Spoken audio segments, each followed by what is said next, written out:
वकील आणि बोलतोय.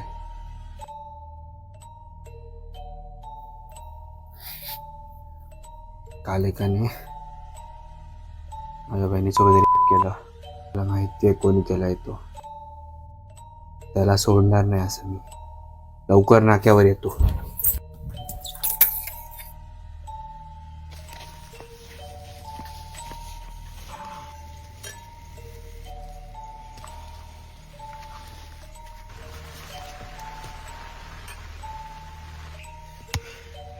तू जिच्या सोबत रेप केलाय ना ती माझी पण बहीणच होती.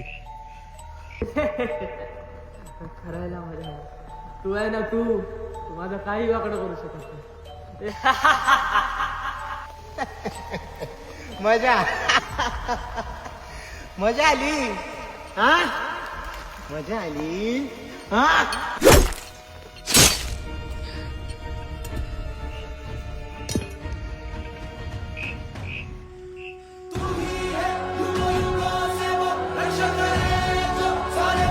आपल्या आई बहिणीची रक्षा आपल्याला स्वतःच करायला हवी.